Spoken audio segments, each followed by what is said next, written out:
Congressman John Garamendi, thank you so much for making time for us. Good to be with you. Thank you. This week, you voted to try to limit the president's powers with the operation in Iran. What concerns you now that the measure to require Congress's approval for future attacks failed? Well, we still have the underlying law, which is the basic law on the use of military force, AUMF, that requires within 60 days the president come back to Congress and take action. However, it's not at all clear under what authority he is operating. Maybe the AUMF, maybe not. They're very, very vague. Basically, what we have is a president that will do anything he wants to do. And he basically says, I'm going to do it. Catch me, stop me if you can. And that's just not the way it should be. The Constitution is very clear. The Congress of the United States, Senate and House, are the only power to declare war. Now, the president can take emergency action, but it's absolutely clear that we did not have an emergency in Iran. This is a war of choice. So here we go. We got 60 days. If, in fact, he is operating under the AUMF, which he must be. But once again, this president does whatever he wants to do, and his lawyers scramble around trying to figure out how to allow him to do so. I mean, in the near term, do you expect to see more oversight into his actions? I mean, do you see your colleagues on the other side of the aisle having an appetite for that at least? I don't believe the Republicans in the Senate or in the House have any appetite at all to stop Trump or to actually use the authority that the Constitution gives them. It's the authority over appropriations. Basically, the Republicans turned over nearly $500 billion to Trump to do anything he wants. $170 billion for the Department of Homeland Security, forward funding for 5 years. They could use it any way they want. Even a larger amount of money made available through the defense appropriations bills with no real restraints at all. So the Republicans have basically given Trump a blank check. He's allowed to fill in whatever he wants to spend the money on. This is absolutely wrong. And I saw it again yesterday in classified hearings where we were going over what was happening in Iran, what was the authorities that he had available to him. And of course, we still have the lingering issue of the Venezuela and the continuing attacks on these SWIFT votes, both in the Eastern Pacific as well as in the Caribbean. Trump is just running wild, and the Republicans refuse to use the authority. I mean, what are you there for? You're there to represent the people. You're there to exercise your authority over the appropriations as well as policy. They refuse to do it. They simply have given Trump a carte blanche. I mean, just given, based on your meetings and to the extent that you can share some of the information that you've collected over this last week, I mean, do you have a better sense of what we can expect in Iran? I mean, boots on the ground, any sense of how the money could be used here? Well, there are several things that are very, very important. First of all, we're using our munitions very, very rapidly, and we don't have a lot of them. We refuse to give them to Ukraine, where we have an active war and we have a very serious issue with Russia aggression. And we're not sending the munitions that are needed there, the Patriots, the air defense systems, and other air defense systems. So that's one example. And the reason they're giving us is that we don't have many of them. Well, then go a little further south and take a look at what's going on in Iran. We are using the munitions very, very rapidly. And there's not that many of them. So our defenses in Ukraine, our defenses in Europe, our defenses in the Western Pacific are being depleted by this war of choice with Iran. Where's this going to go? Well, I think it may go badly. Trump's agenda, why is he there? The definition. In what way do you see it going badly, Congressman? Well, what's going badly is it's not going to go quickly. And clearly, Iran has the ability to strike out to our allies in the Gulf states, as well as Israel, and beyond. They're using whatever missiles they have left, but they also have a very, very large supply of drones. And those drones have been used successfully in that area, and certainly used very successfully by Russia against Ukraine. And so will Iran capitulate? This morning, Trump says it's a war to the end. There'll be no compromise. We want total capitulation. That's not going to happen. This is a country of 90 million people. They've been very, very clear that they have the necessary military within the country, and they're making it clear that they have the ability, as of today, to continue to range missiles and drones on the Gulf states as well as Israel, and on our military bases in that area. So where's this going?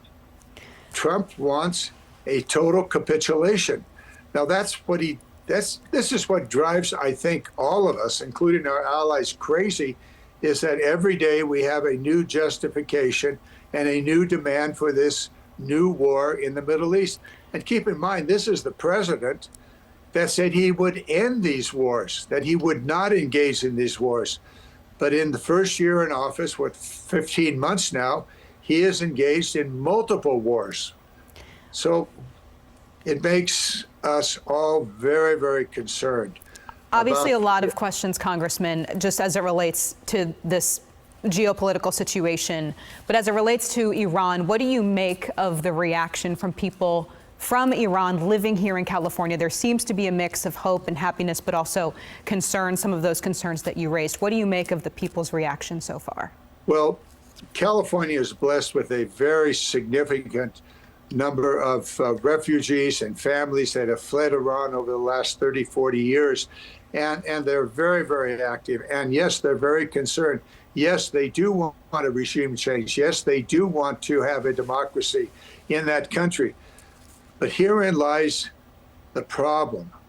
The problem is there is no known organization within Iran that has the capability at this time to put together a revolt against the current government in Iran.